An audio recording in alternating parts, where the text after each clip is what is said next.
Hello and welcome to Tipsy Tolstoy, Russian literature for the inebriated. I'm Matt Gerasimovich, a PhD student in Russian Lit.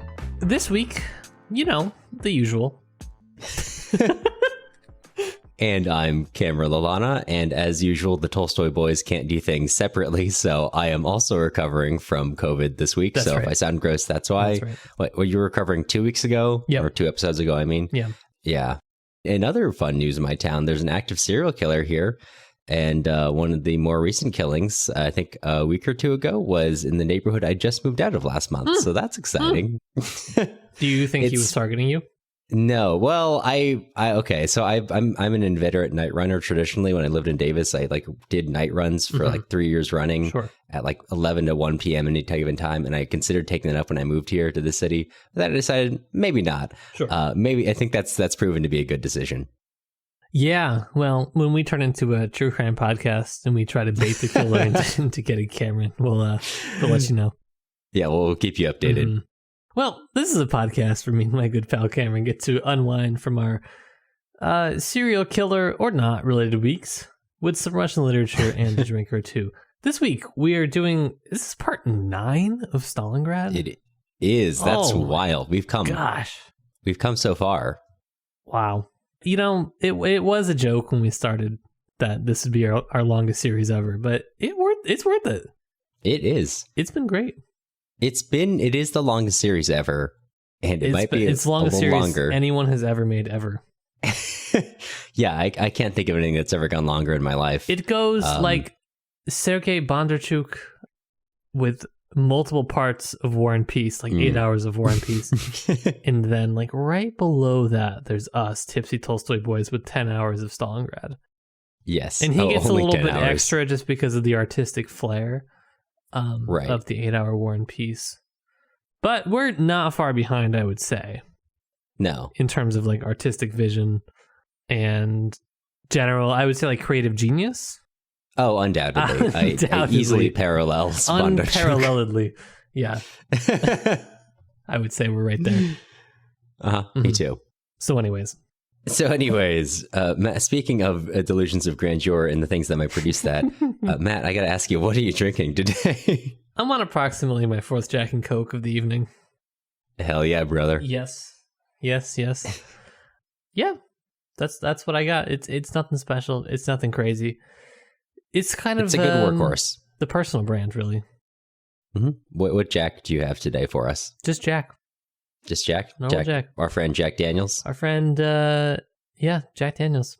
Large bottle nice. Jack Daniels. And standard issue Coca-Cola. Beautiful. Mm-hmm. I'm envious. Mm-hmm. I miss whiskey. Yes. What flavor V8 are you drinking to heal? I am drinking a low sodium V8 to heal today. Baby. On a scale from 1 to Yeltsin, how low of sodium are you? Oh man, I am easily a 1. My sodium intake has never been lower. Wow, that is good. That's good. Yeah, my blood pressure is thanking me. Yeah, it's probably good. I think this 1 week in our lives was good for us. Yeah, because usually it's banging in my head like a drum, just all day, like I'm being hit with the hammer. But now it's gone quiet, so I think that might be a good sign.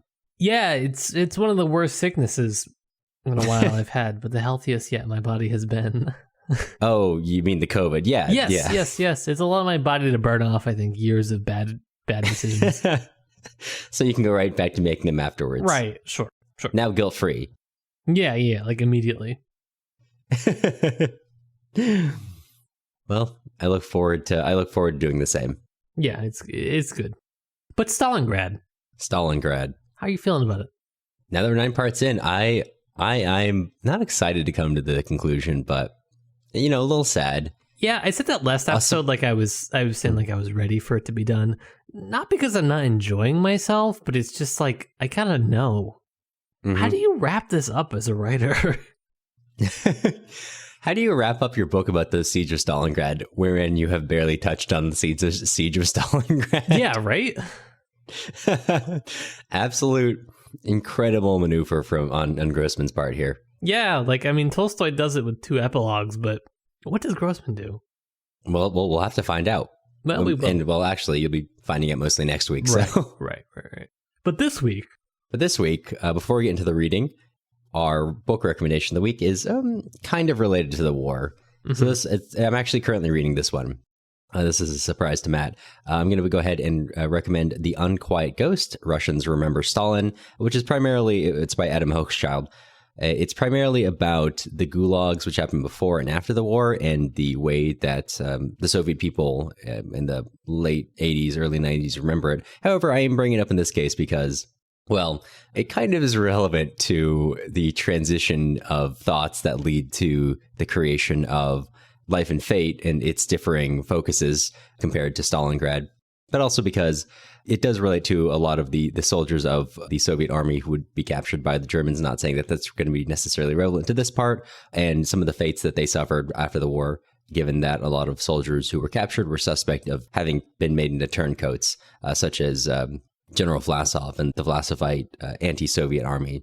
So it's a fun read going through. Oh, well, fun's the wrong word. It's an interesting read. It's pretty quick, all things for like only 250 pages or so. And it's pretty informative. And if you want to hear more about Kolyma, this is the book for you. Or the other thing for you is obviously Kolyma Tales, or, our episode on Kolyma Tales linked in our show notes. That was a good one. A long time ago. We should go back to some more Kolyma Tales. As someone on YouTube once pointed out recently, very informative episode, horrible pronunciation. And I think I'm willing to accept that. Yeah, I'm willing to admit that I didn't know how to pronounce Kolyma during that episode. And that's okay. Yeah. Probably. Probably. Well, it's fine for me. I'm not an active grad student. For you, little suspect. They didn't say whose pronunciation was horrible. It probably was me, but they didn't say. Well, we could say we can yoke the burden equally. Isn't that what we're all about here? Yes, it is. It is. Mm-hmm. Okay. So let's talk about part 9 of Stalingrad. My God, please. Let's finally get to it. So we're opening this part with a little bit of a follow-up on the end of part 8. We had Derensky and Boroskin and many other members of the Rodimtsev's Guards Regiment, as well as the Penal Battalion, accompanying them, going towards Stalingrad. And really the fight at Stalingrad at this time is just to hold off the Wehrmacht for long enough for the relief army to get there. Of course, Boroskin stays back for about a day and leaves the Guards Regiment behind for a time because he finds his wife Tamara and his daughter in the chaos of the people retreating from the city. And so now we join Derensky alone, so to speak. Well, actually alone, since he wasn't technically attached to this division. He was just among the officers who no longer had a placement and were being brought forward. So Derensky is now at the Southwestern Front HQ, and he's basically just waiting for orders. He's placed in a hut with some junior signal officers who just absolutely... he cannot stand. He abhors them. They're so absolutely dull. All they do is they go to work, they come back, they sleep, they play cards, they eat fish out of cans, and he cannot stand their life because they're not doing exciting things like, well, for him, exciting things constitute talking about women, which they don't want to do. They just want to play cards, and so he can't stand them. He reflects at some point, at some level, it's really just his bad mood over really not knowing what's coming next for him. Because he's put in his paperwork.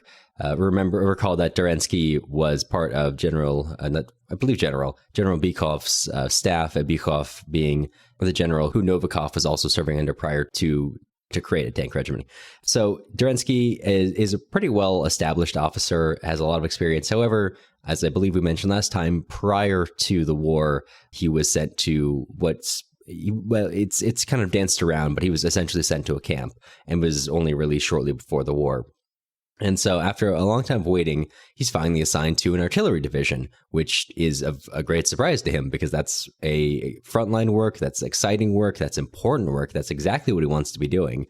And as he receives the orders from an adjutant, the band kind of gives him a kind of a wry look and says, I bet you expected less from us bureaucrats to keep you waiting here forever, as was the case with, for example, Novikov. Derensky basically shrugs and says, yeah, and then the adjutant says, well, even us bureaucrats have some sense of quickness in this war. Before being transferred, we go over to the perspective of Colonel Agayev. Agayev is the commander of this artillery regiment. He's very old-fashioned. He's got 2 kids in the humanities. Man, this dude hates it. This guy has single-handedly gutted all of the humanities, actually. He's tried to get all the humanities in his family.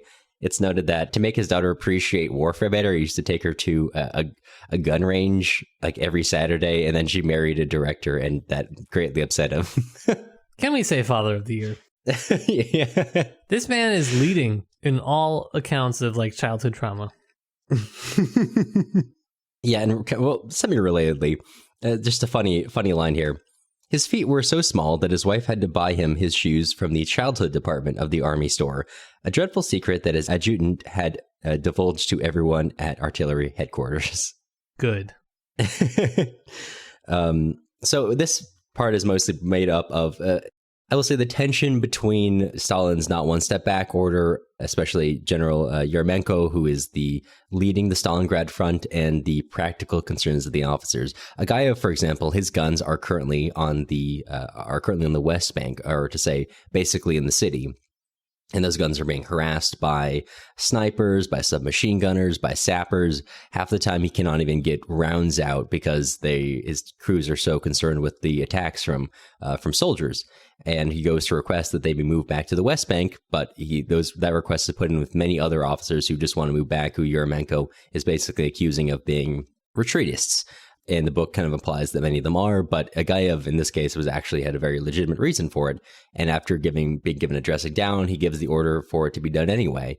And the guns are moved across the river to the East Bank, where they begin to be able to have more of an effect now that they're no longer being directly harassed by German snipers or sappers or submachine gunners, which, when Agayev goes to report that, expects to be, well, more or less dressed down, but finds that Yermenko, despite giving Agayev last time for even suggesting it, an absolute yelling, worse it's said than anyone else who made a request to move back across the river. He merely looks at it, looks at the outcome, and congratulates him for doing a good job, then invites him to go to the Banya later. So Duransky arrives, and he's immediately put to work. It's noted, restless and anxious as he always was, Agayev felt upset when his staff slept at night, ate at lunchtime, or rested after finishing work. So barely has he arrived here before he's assigned to go up before dawn to check on the assignments of the artillery, to make sure they're all set up, and to make sure that everything is going well. Before he heads out, he writes a letter to his mother, which he relates to her pretty much everything that's happened to him. So this is where we leave the artillery unit for now. And we go to a bird's eye view, and you find on the 10th of September that things get worse for them as the German army attacks from the north, west, and the south. And although the south is repelled, the north and west fronts push through into the city. And until counterattacks can happen, they are just sweeping through. Choikov is in the city, has to move his HQ 3 times in only a few days. And by the 23rd, they basically hold nothing left in the city. They are holding a small strip right in the Volga, as well as a few other areas. They have some of the south, but for all intents and purposes, the Wehrmacht essentially controls the city. And so we go from here to a worm's eye perspective of Choikov and his bunker, where it's under constant bombardment. It's dark, it's dirty. It's noted there are moments when this cramped bunker seemed almost like the cabin of a steamer on a rough sea, and Choikov felt almost seasick. I hated that description so much. Oh, yeah? As someone who does not do well out on water, I hated that description so much. Definitely. It was good, but it was hit too close to home for me. Yes, this is fair. Effective writing in that case. Mm-hmm. He's later joined by 2 others, Divisional Commander Commissar Kuzma Gurov, and as well as his Chief of Staff Krylov, and they discuss the war and the battle as it's happening. At one point, Choikov jokes, "So here we are, for our sins, in Stalingrad." And as they discuss their dire situation, basically being that they have to attack, or being told to attack, or know that they have to attack, because otherwise they're going to be overwhelmed, but just keep saying, well, what can we do? We've got no troops to attack with. Every day, fewer and fewer. Luckily for them, the troubles are somewhat assuaged by the arrival. It's by, as it is noted by an adjutant to them, by General Rodimtsev's forces. So as the Rodimtsev's guard approaches the city, we get an image of what they are, well, sort of feeling. In Grossman's typical fashion, we get sort of a suggestion of what they may be feeling. It's written, throughout these long minutes, the men were silent as they approached the city. This is after they have more or less arrived and they are waiting to go across the Volga. Throughout these long minutes, the men were silent. Only occasionally did anyone say a word. There was nothing the men could do. They could neither shoot, nor dig trenches, nor rush into the attack. They could only think. There were young men and fathers of large families, city dwellers, men from worker settlements around huge factories, and men from villages in Siberia, Ukraine, and the Kuban. What was it these men shared? What brought them together? Is it possible to find a common element in the whirl of hopes, fears, loves, regrets, and memories of those thousands of soldiers? And in similar typical Grossman fashion, this is not merely a rhetorical question, but one is setting up to be answered in this section. I love that about him. So, I mean, yeah, it's not only a rhetorical flourish, but this is also a work of, so to speak, propaganda in a way. This is a question to be posed to us to be answered by the text. So we rejoined Vavilov, our boy, Pyotr, and he is crossing on a barge. And everyone as they go across are deeply afraid of this because at any given time, a Messerschmitt could come by and drop a bomb on a barge and kill everyone aboard. I mean, even for those of them who can swim, they are so covered in ammunition and grenades and guns that they wouldn't be able to. As they arrived, one unit arrives to see another right before them drowning silently as their boat has been hit by a bomb, and too laden with equipment, they're unable to swim. The fear that has a hold on Vavilov is deep in him, deeper than it's been noted before for someone who, as we find, for the most part, has been noted for his bravery. But as he watches the approaching Stalingrad, something occurs to him. Everything dear to him, he realized with anguish, lay to the west, where this tugboat was dragging them. There, ahead of him, were life, his native earth, his wife and children. Behind him lay only orphanhood and yellow dust. The roads of the East Bank would never take him back home. If he were to follow them, his home would be lost forever. Here, on this river, two paths had met, only to part once and for all, as in the fairy tales he had heard as a child. And as they approach the city, he can't see any people and just sees a torn down place. And it's noted, Vavilov understood that here in Stalingrad, he was being given back the key to his native land, the key to his home, to everything most holy and dear. For Vavilov, this was all clear and simple, and thousands of other soldiers may well, in their heart of hearts, have felt something similar. So in answer to that last question, what do these many people from all across the nation feel? Well, it's that our homes lay to the west, Grossman suggests. Well, with the exception of those from Siberia, but that's neither here nor there. It's a nice moment. Is talking about boats which are capsized. General Dimtsev, when he's crossing, he crosses with a boat right behind them with the signals division. Messerschmitt comes by and drops a boat on that bomb, killing almost everyone aboard. But Verdimtsev himself manages to escape very narrowly, actually being harmed in this. Vavilov, who is not our Vavilov, our boy Pyotr Vavilov from a village, Vavilov the Muscovite. Yeah, I can't believe they did this to me. He didn't need to. There was other names. No, there had to be another right. Vavilov. You're right. It wouldn't have been a Grossman book without introducing a new character who has the same name as another character who only appears like once every 400 pages. Mm-hmm. True. So Verdimtsev meets with two of his staffers, Vavilov and Major Belsky, who is the chief of staff, in their new Stalingrad base, which is really just a room in a house at this point before they were able to dig any trenches or make any bunkers. Now, Belsky is the subject of a bit of ridicule. It's written about him. Belsky was the subject of many fanciful stories. One such story had a German tank positioned on top of the headquarters bunker, slowly crushing it with its tracks, and Belsky, half crushed himself, shining his flashlight onto the map and drawing a neat diamond with the note, "Enemy tank on divisional command post." Anyway, I admire Belsky. King. So as they approach, Belsky's already had the troops there start setting up defensive positions, digging trenches, digging places for them to take cover. And they are truly on the bank of the Volga. Although they are on the west side, they are, it's noted, like maybe 5 meters from the water. So they are truly have their backs against the wall. And Verdimtsev is really irritated. He's walking around. It's really unclear to everyone why, before finally he kind of goes out and looks at it and says to them, "Look, we've got no communication set up here. There's no hope of setting up communication here. We're only 5 meters in the water. We can't do anything to the position. If we're attacked, we're going to be crushed." And so Belsky asks, "Well, what do we do?" And then Rudimtsev responds, "What must we do?" Rudimtsev asked quietly, as if affected by Belsky's habitual calm. Then, loudly and emphatically, he went on, "We must attack. We must break into the city. We have no other option. They're stronger than us in every way. We have only one advantage. Surprise. We must make the most out of it." In the following pages, we follow the chatter of soldiers as they realize that the order is coming down the pipeline to attack, which is interesting as it's reflected in getting it's like one sentence at a time. You're getting one snippet and then you move on to another conversation of, we get more chocolate rations today. We must be on the verge of an attack, or other minor things like that, without actually having been told that they're going to be attacking soon. After a long day of getting ready for this, the three officers, Rudimtsev, Vavilov, and Belsky, go outside and look at the Volga, quietly conferring about their plans for the day. And then towards the end, still gazing out at the river, Rudimtsev then said something very surprising. The last thing a subordinate expected to hear from his commander immediately before an offensive. "I feel sad, Belsky. I've never felt so sad before. No, not even when we lost Kiev or Kursk. We've come here to die. It's only too clear." Behind them, the burned-down city was silent. So soon they are going to be attacking, and actually here, chapter 26, I'm going to be reading the entirety of it because I think it provides a great character moment. It's only 3 paragraphs, or 2 paragraphs actually.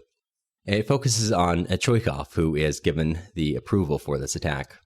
Choikov had been informed about the crossing by early evening. Rudimtsev had reported in person at 2200 hours, and Choikov had signaled the order for the attack.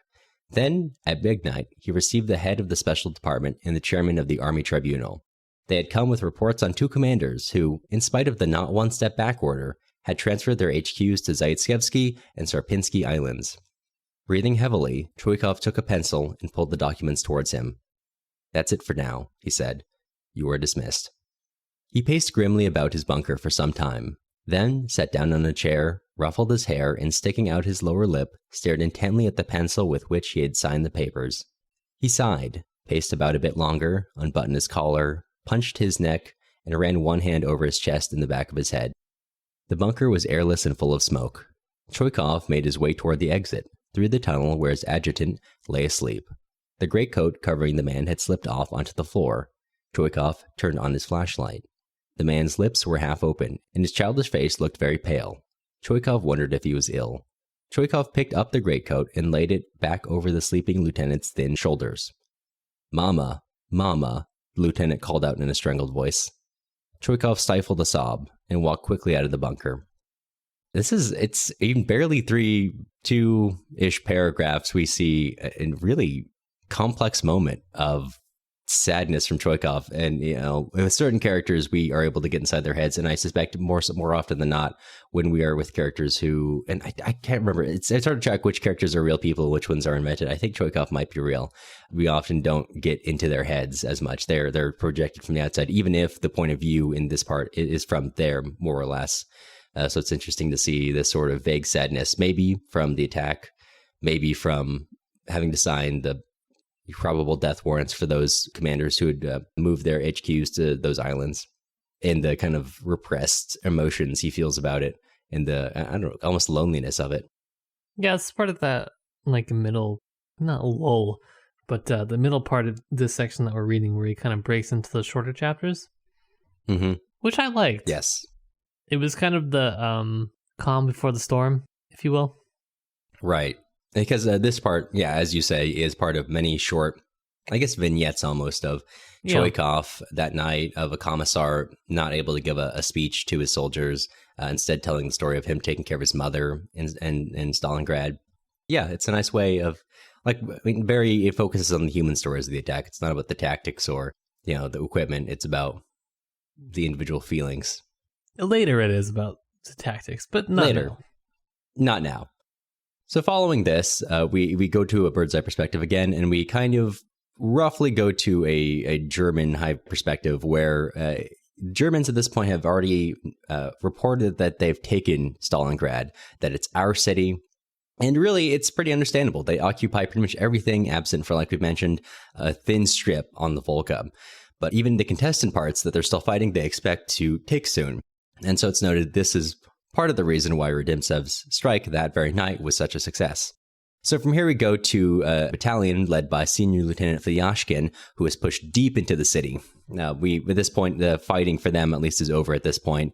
They are at a nearby train station, and they're just kind of taking stock of where they are, of how far they've gone in.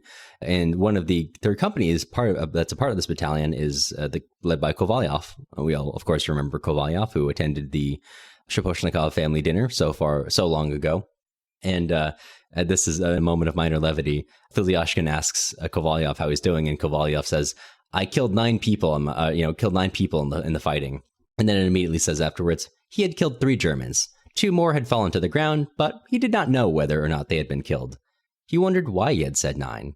He must have just wanted Filyashkin to know what a daring young fellow he was. That Lena Gnatyuk had spent the night with Filyashkin was neither here nor there. So we learn more about Filyashkin, about his staff. As per usual, you cannot get away from learning about anyone without learning about all of their staff. As they're going through this, a runner comes by and tells them that counterattacks are being expected from the Germans.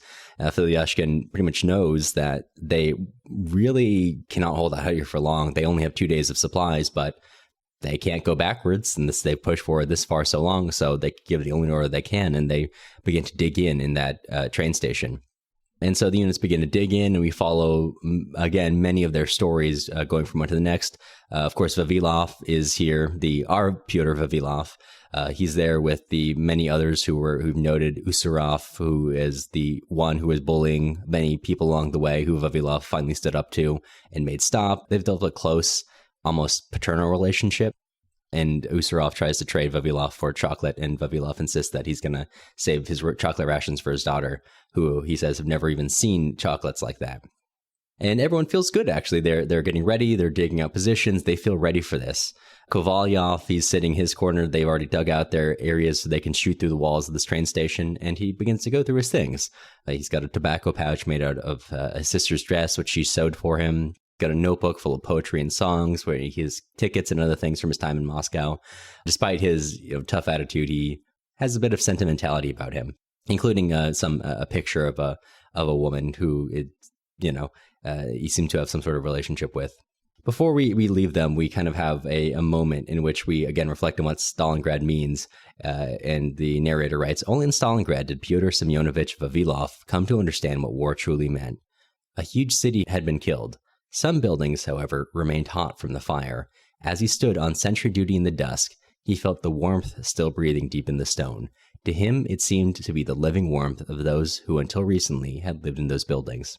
So I think we talked about, maybe this is, I want to say at the end of part 2 when Stalingrad begins to be bombed. And Matt, you brought up how Grossman gives such a life to this city being destroyed, even though he mentioned it's not as important as, even an individual child. All these buildings, still it is weirdly humanized, and in this part it feels like it developed in that it's not just that the houses are just structures, but the structures are things that contain the people who live there, and they still have a presence of those who have left. Mm-hmm. Yeah, it's weird to think about in this part. I feel like the part that he kind of hammers in on is the silence of war. Mm-hmm. And the fact that they're fighting in what is such a kind of major city is weird to think about, that the eeriest parts of the war are when there's no sound. I feel like we've talked about how he does so well kind of describing the other senses that are involved in war. We've talked about everything. We've talked about hearing as well, and the sounds of planes especially, I feel like are really present in all of the war scenes. But just the silence, and in this part, how that's kind of the scariest part of the war is when there's no sound. And kind of horrifying. Yeah.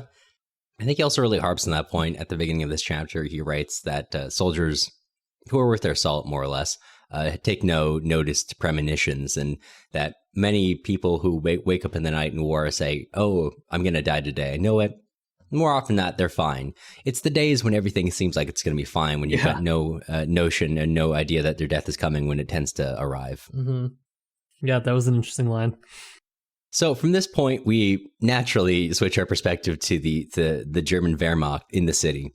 We join the German Grenadier Battalion, and as well as its leader, Captain Prefi, One of the members of this Grenadier Battalion, you may recall, is Major Bach. Bach is the soldier we accompanied briefly in our sojourn to Berlin a while back, who's the one who was there on leave to go see his friends, family, and he appears to not much like anyone in the city.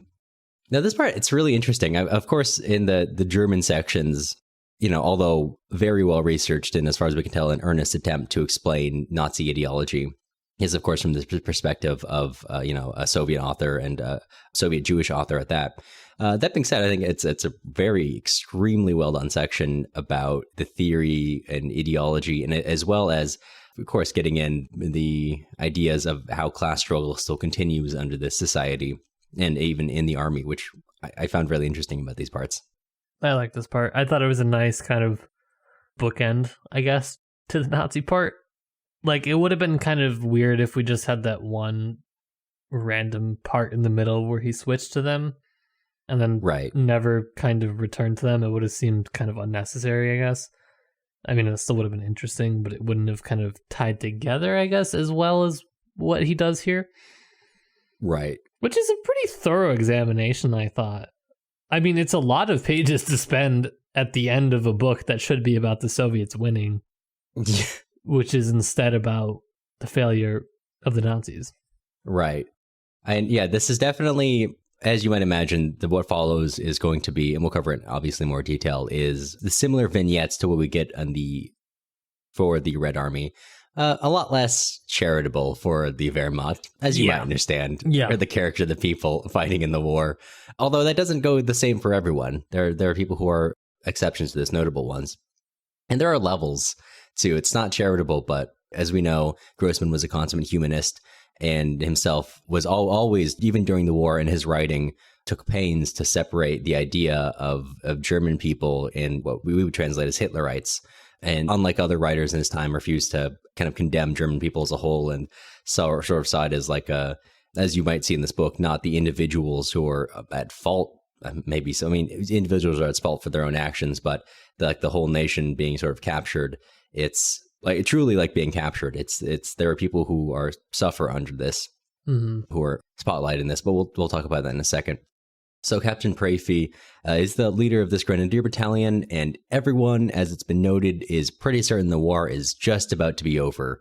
That as soon as they capture Stalingrad, they think, okay, the British and the Americans are going to give up. There's no more resistance in Russia, in the Soviet Union. Well, at this point, in the Russian Republic of the Soviet Union.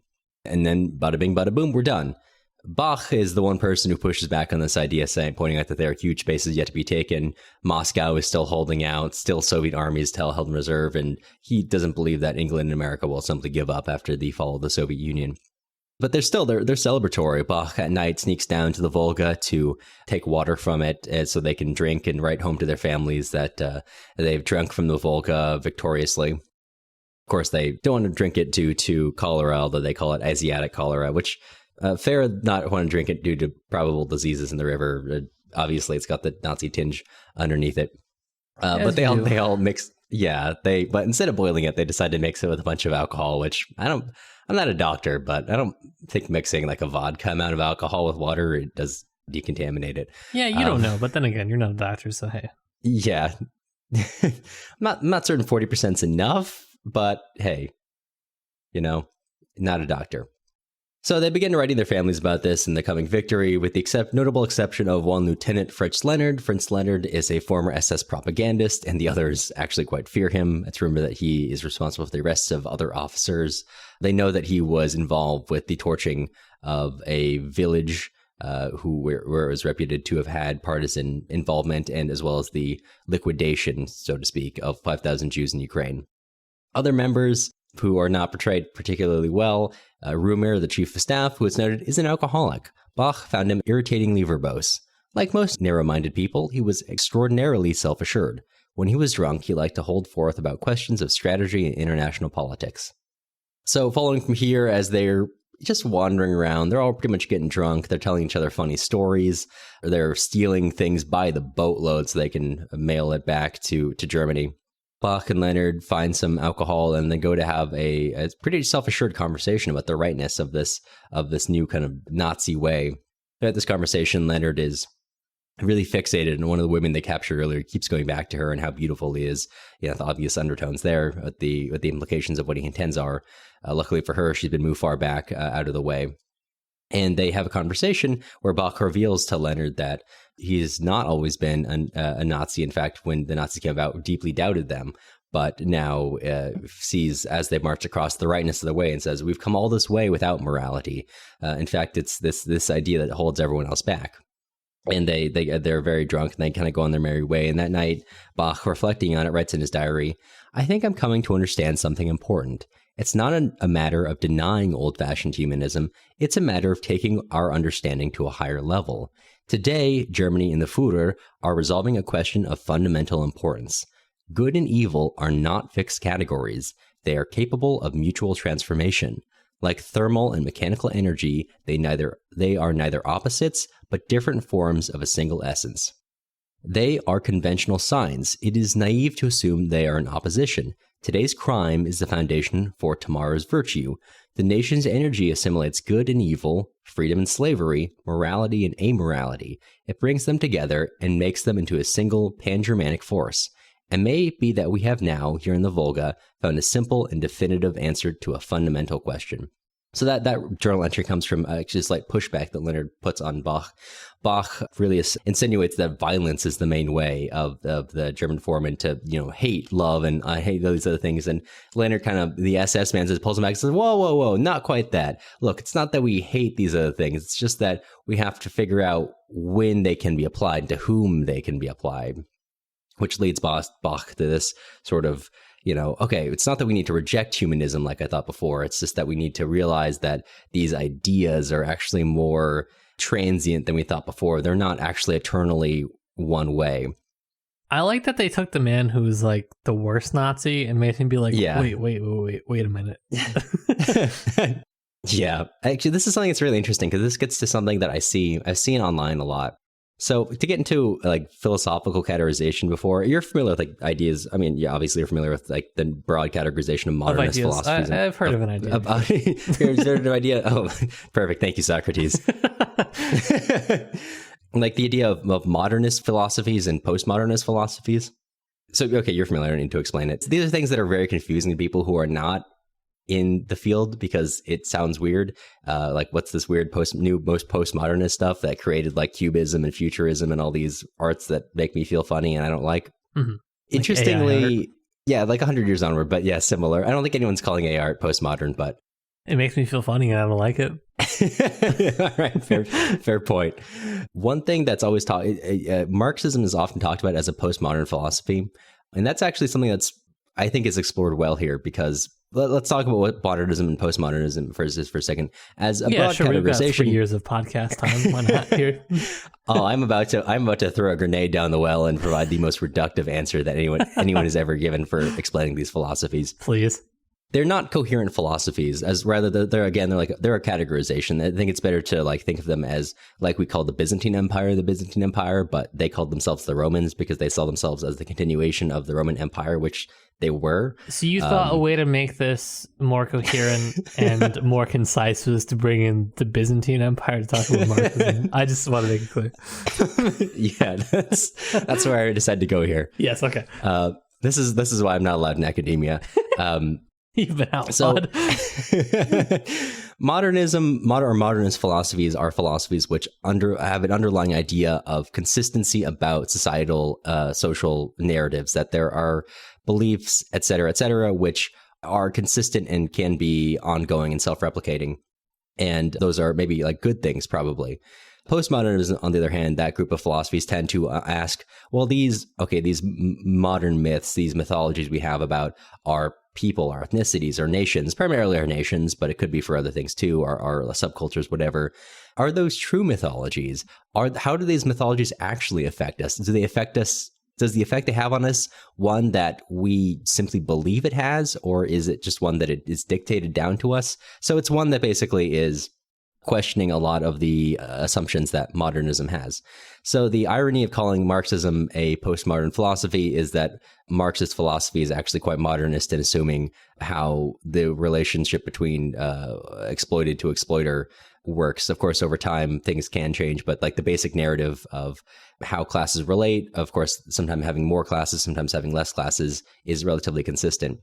National Socialism, on the other hand, is actually a postmodern philosophy. I should note here that postmodernism is often thrown as an insult when really it shouldn't be. It's just a categorization, but that's neither here nor there. No, it probably should be an insult too. It probably should be. That's fair. The Nazi ideology underlying is basically a postmodern one in questioning, in trying to establish new forms of modernist philosophy, yes, but in questioning the former ones and trying to change ideas of, in this case, like this is Good and Evil, but this is a work of fiction written by a Soviet author, but by trying to like create a new form of a state, trying to create these new forms of myth, trying to like break down those old ones. It is essentially kind of a postmodernist philosophy in its own way, which is an ironic way, an ironic. I would say Gramscian, really.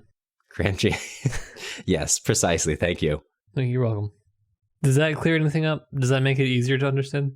Yeah, does that... So to understand Gramsci, you're going to need to go back and you're going to need to read all 600,000 pages of fragments in the prison notebooks, which are not related to each other, but kind of are. It's really the way you bring them together where they create their meaning. So when Gramsci opened the wormhole to go back to the Byzantine Empire... No, but let me defend myself. No, that's it. I'm just going to leave it there. I don't remember where the quote was, but when one of the Germans was talking about the idea of German nationality and how it had, or the idea of being German, basically, and how it had kind of like tried to usher in this new material existence, that was Gramscian. Didn't work, but it was Gramscian. Didn't work, but it was. We'll come to there because we've got two really interesting bits of politics coming up. Fine. So first, we go from the politics back to human stories. Again, Grossman is giving everyone sort of a human background. A big asterisk there. So we follow one SS man. At this point, members of the SS are now serving alongside normal members of the Wehrmacht in order to raise morale. I guess I should clarify, if you're not familiar, the Wehrmacht and the SS were not one single organization. The Wehrmacht was the German army, so to speak, whereas the SS were a particular group of militants who were used in could be used in a combat role, and some did serve in a combat role, served as guards. They were subject to much more rigorous psychological and ideological indoctrination, were held to much higher standards of so-called racial purity, et cetera, et cetera. They're the ones that your least favorite members of the internet are weirdly obsessed with, and had the, dark gray, black uniforms with the death's head logos. So at this point, members of the SS who are part of the militant branch are serving alongside the Wehrmacht in order to raise morale. So we follow one of these members, Stumpfe, who it's noted has a great love for his wife and family, always telling stories about his kids, has like a gigantic wallet that's just full of pictures of his wife. It's introduced that he's like, he's pretty soft-spoken, kind of a nice guy. And so it seems paradoxical that this man is a member of the SS. But it's not only Stumpfe's stories that were paradoxical. He embodied in his own being qualities one might have thought irreconcilable. This lover of his wife and children was capable of extraordinarily devil-may-care violence. On the rampage, he truly did become a devil. It was impossible to restrain him. And follow that, we hear stories of him, getting drunk and shooting his pistol off just into random crowds of people, or throwing grenades into buildings he comes across, et cetera, et cetera.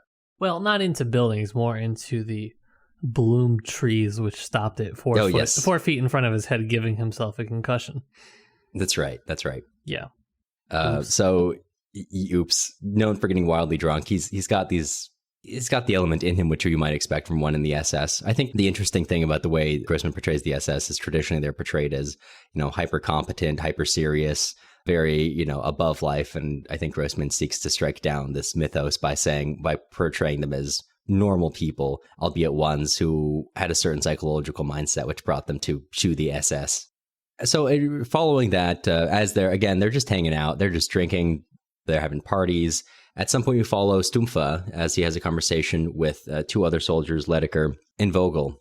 And they are kind of talking about what they're going to do after the war. And Stumpfa is really trying to get transferred to, actually, he's trying to get transferred to the death camps, although that's not what they called them. His own brother was a higher ranking SS member and is now involved in kind of what they called the machine extermination of the Jews.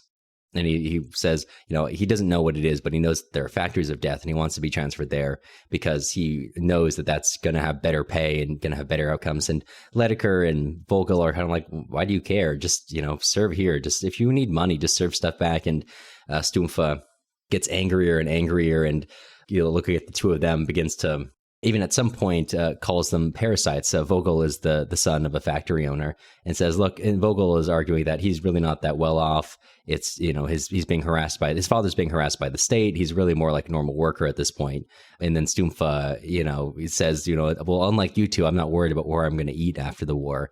And so if you're being harassed by the government, good. I hope we come for you next. I hope you parasites are exterminated, which, understandably puts a damper on their drinking night. So following that, we go to one final vignette for this particular episode. We have a guard standing at attention outside by the name of Schmidt. Schmidt, it's noted earlier that Stumpfa is great at picking up on people's habits, and he likes to make fun of them. And his favorite target is Schmidt. Schmidt is kind of a middle-aged guy. He should have been a higher rank, but he's been demoted because he was found wanting in his service. He served in the First War, but it's rumored that he deserted. He makes all kinds of jokes like Stumpfa worked the night shift, so when he got married, he couldn't sleep with his wife for a whole year. Hilarious jokes like that. And so now he finally joins Stumpfa, and he's standing outside at night, and he's just trying to get a cat to come over to him. And he just is thinking about how alone he feels and how deeply lonely it is. And through this chapter, we find that he was actually at one point a leader. He was a trade unionist, actually. Following the First World War, he was a noted trade unionist, went to international conferences, was often asked after, did tons of work. But with the rise of the Nazis, he was the trade unionist movement was obviously smashed. And his own trade unionism had to be basically hidden. And then he was called up to serve. And now he is made fun of at all times. And he hates the system he's in. But he's so deeply afraid and so deeply alone that he can't think of anyone else who might have thoughts like him or fear, worries for the worker like he does in a way. And he's sort of one lone proletarian who's conscious of his class status among this, army of young soldiers. Which they actually radicalize fellow soldier. Yeah. Well, I mean, he was not radical. He was a trade unionist, not a socialist necessarily. But I think the distinction should be made. Yeah, for now. After this, the order is given to attack the train station, which they've just heard has been taken by the Soviets. But for now, let's leave it there because we're going kind of long, and we only have 100 pages left. So I mean, we got to save some good stuff for next time. We have 80 pages left. Yeah, a little less. I just can't believe every time that I say we're finally getting to the Battle of Stalingrad, we don't. So I see you want us to talk about the Battle of Stalingrad. Would you like instead to hear about about vignettes of Wehrmacht soldier life? So now I know debates? I named my book Stalingrad, but here's the funny thing: it's not about Stalingrad. I mean, that's an accurate depiction of it, actually.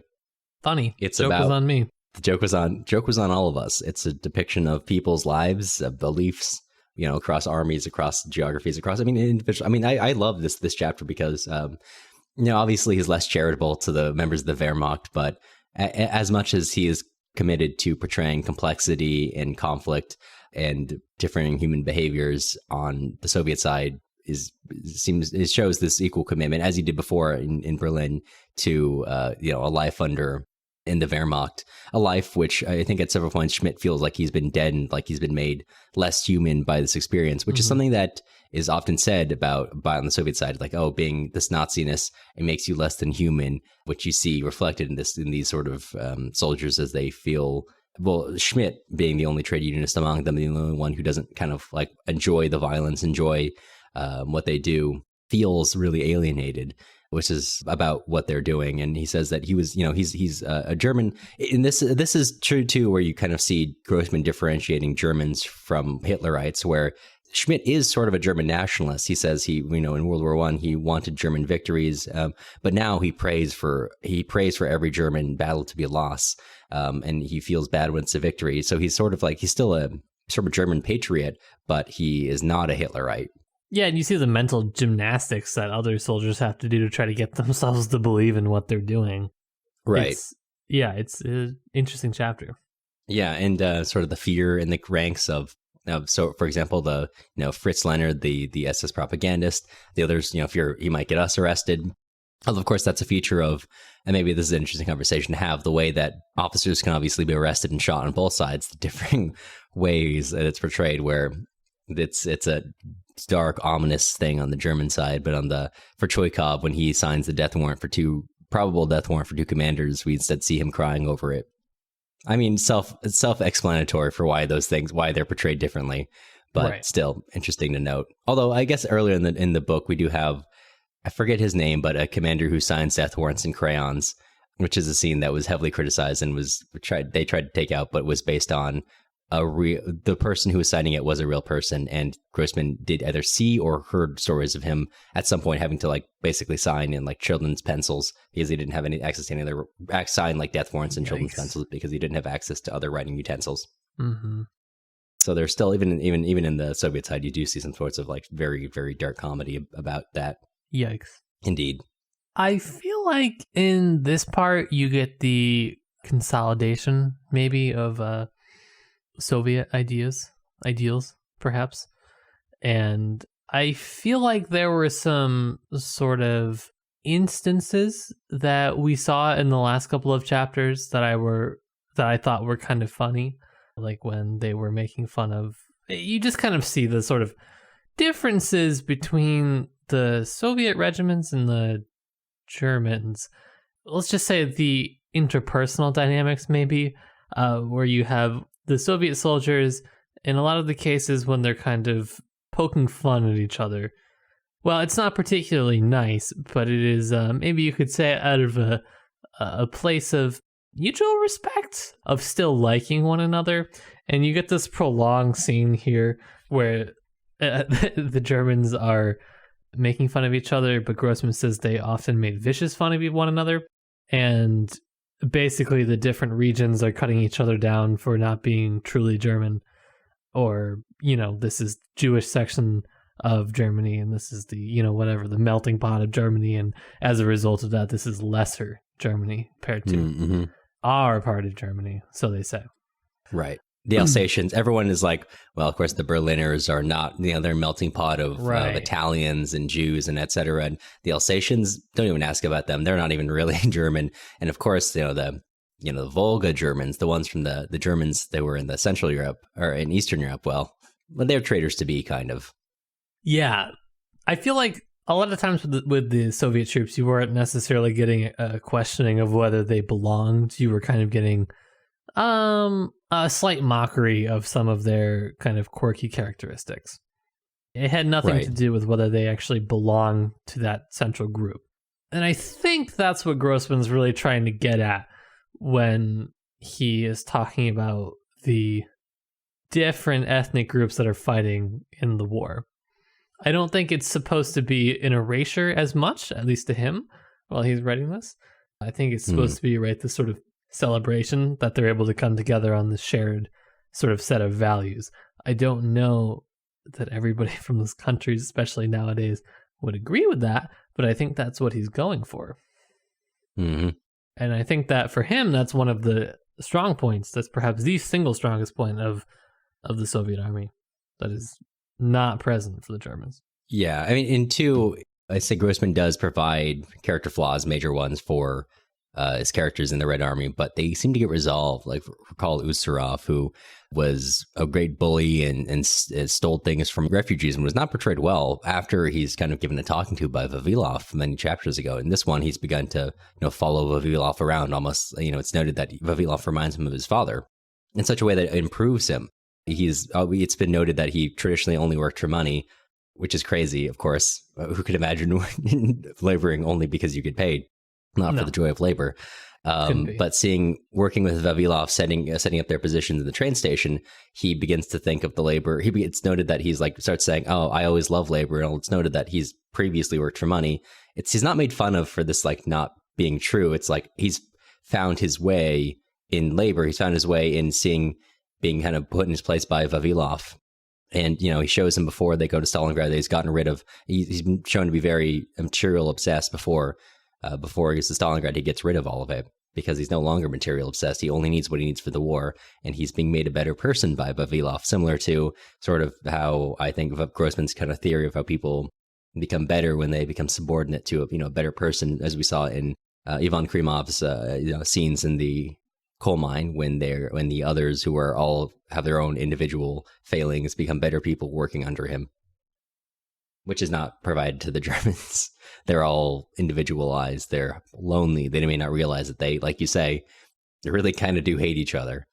It's a really eloquent way to put it. I was kind of picturing it sort of as like the Soviet Arrested Development,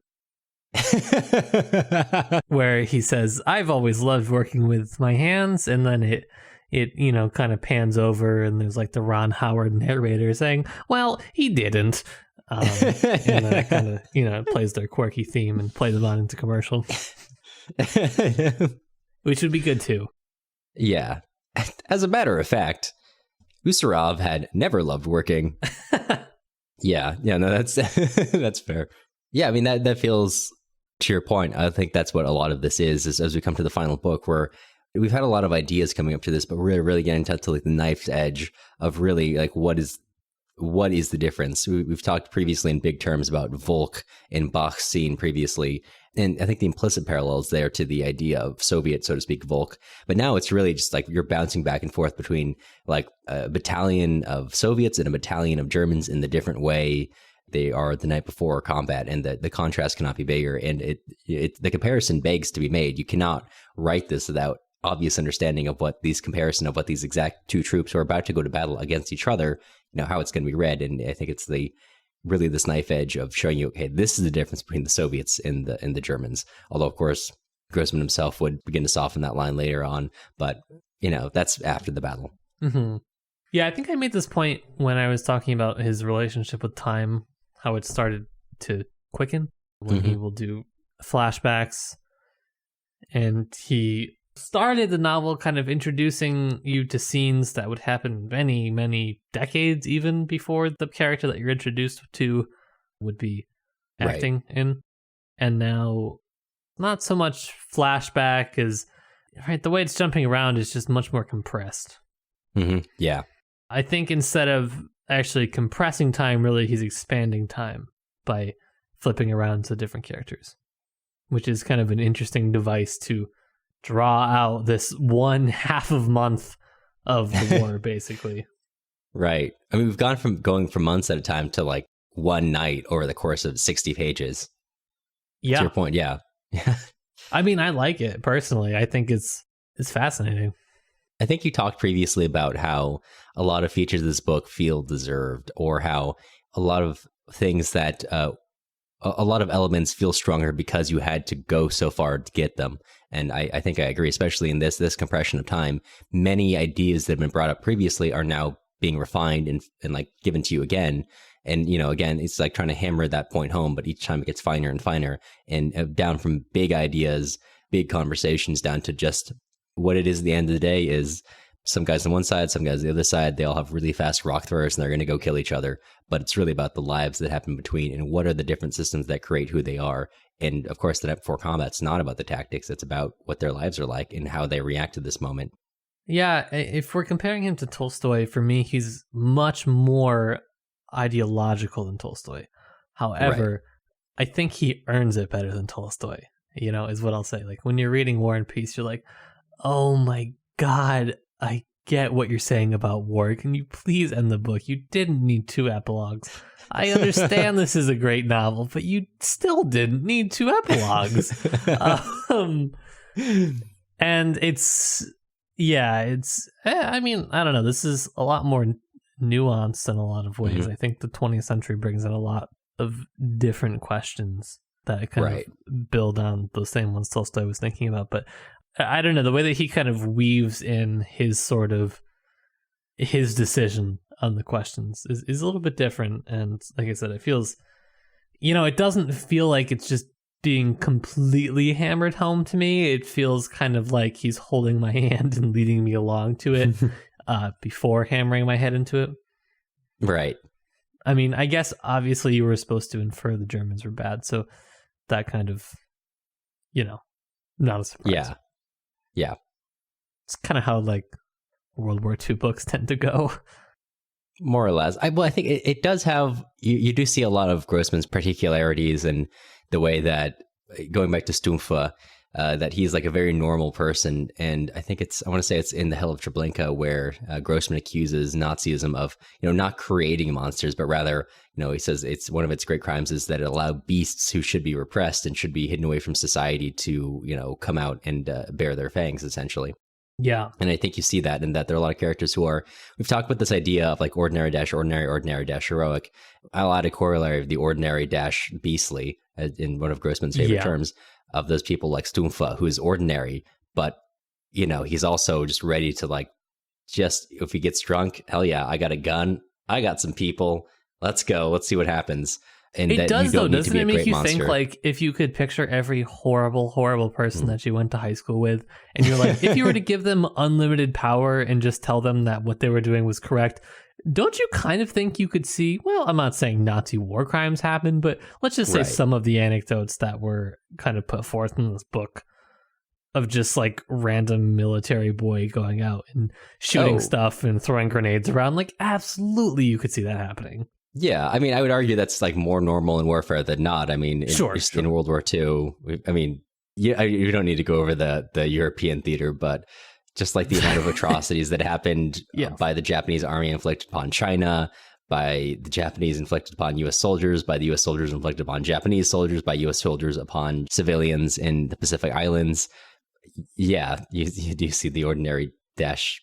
I mean, like, I think I want to say it's in the book Race and Power in the Pacific, where the author points out that it was not uncommon for U.S. soldiers to send back like skulls from like killed Japanese soldiers that like boiled out to use as like decorations at home. It's like a very ordinary dash.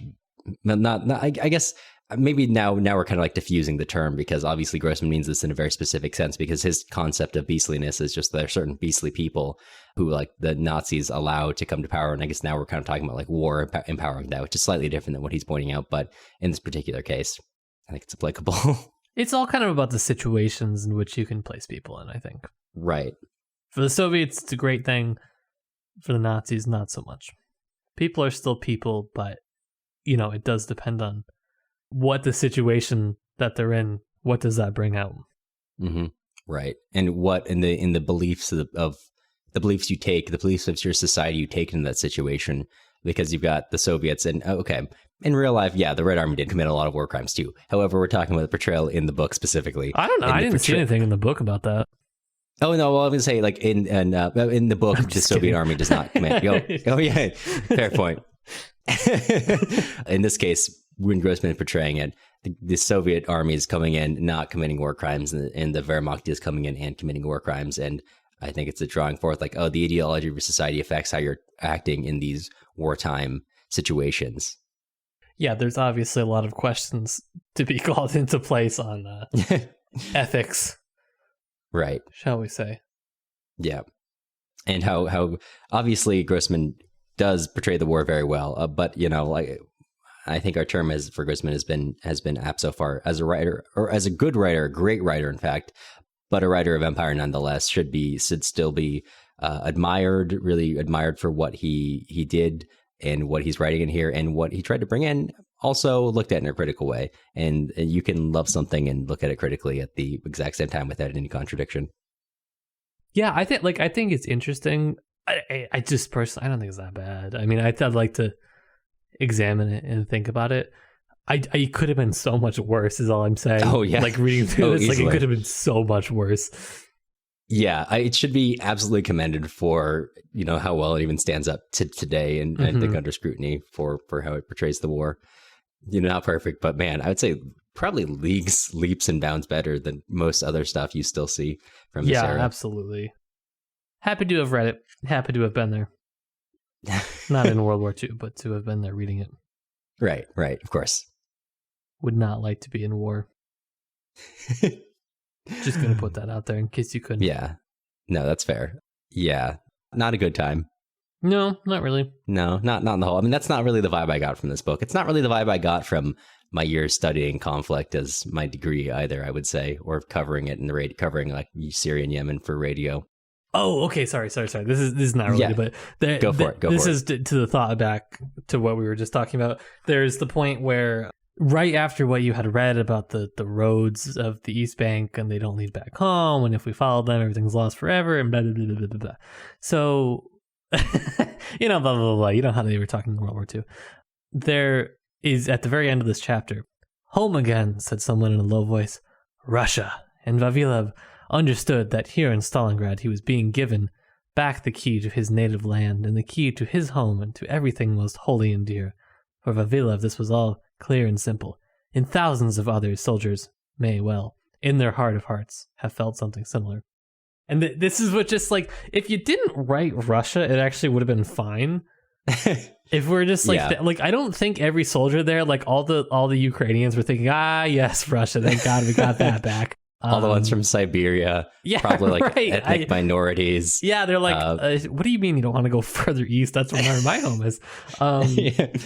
Part of Russia, actually, there's a lot of stuff that's east of Russia. Like, there's a lot of stuff that's actually east of Russia. Yeah, like I know. They're like, dude, nations. Unfold your map. Just keep looking. It just keeps going. Yeah, I will say, that's a good point. Yeah, there's just like a few things where it's like, okay, I get what you mean, but just like say it a little different. How about that? Yeah, I mean, again, talking about writer of Empire as they all were, as you had to be really. You are correct. I wouldn't say he's like writer of Empire. He's just like writer with like Empire assumptions, maybe. I feel like those things are kind of the same. Like being in the center of Empire makes you a writer of Empire, unless you're explicitly like an anti-Empire one, because it's gonna be coloring your perspective, unless it's like you're explicitly moving away from that. My thing is just like I don't think that Grossman for me is like he doesn't strike me as someone who's writing to be political. Like he's not, the sole purpose of his exploration is not what is political.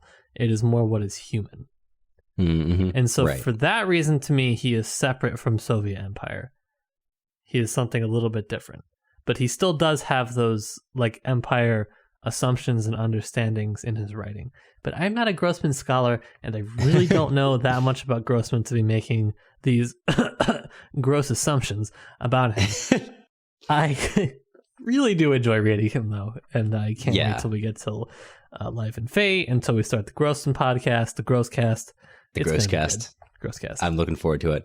I do think that's an interesting point. I would like mildly push back, because I would think, my thought is that I do agree with you for the most part on what you said.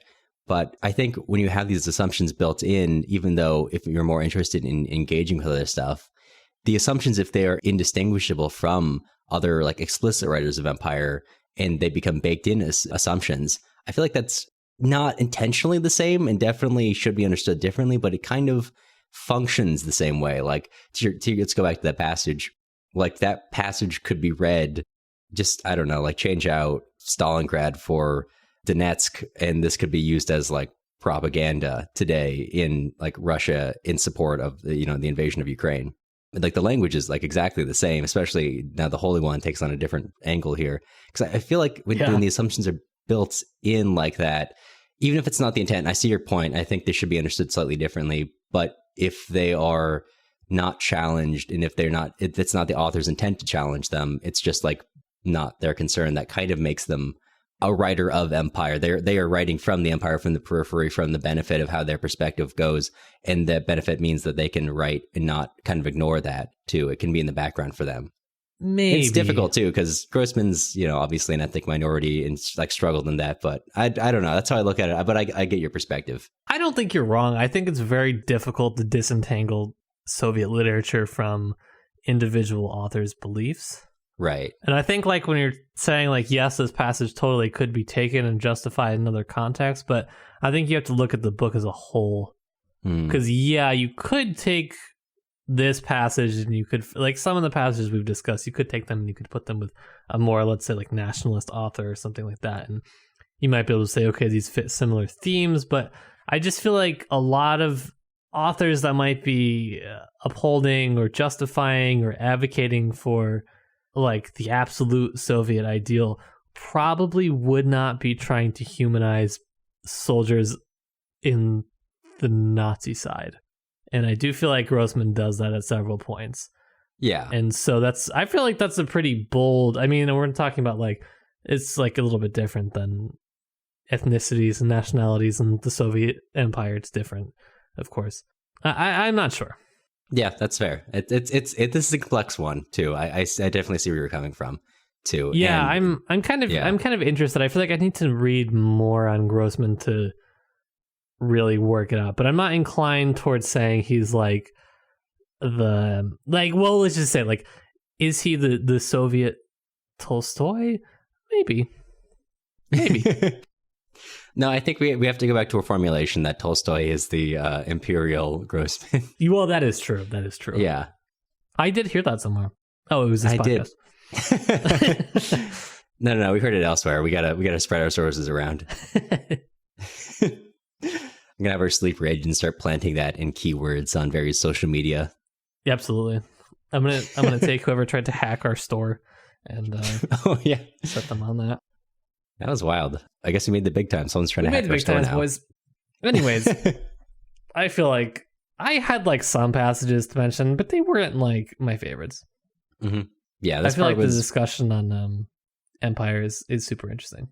Yeah, I agree. If we can come back to this sometime in the future, there's some books on Empire and literature I'd like to talk about. I think with this in mind, and maybe after when we do inevitably do War and Peace, it'll be a really interesting conversation to have. I'm looking forward to reading War and Peace again, for sure. Yeah. I'm looking forward to finally getting all the way through the second epilogue.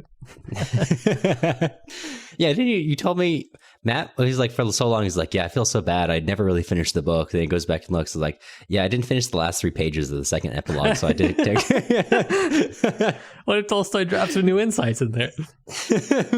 I guess that's true. Yeah, Tolstoy does go forward and backward on his beliefs on the drop of a dime. So that's what he's known for. He's known for really reversing his beliefs. And he's not he's not known for being very strong-handed or anything like that.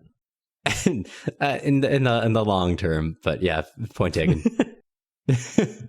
But anyways, so coming up next, part 10, the final part of Stalingrad.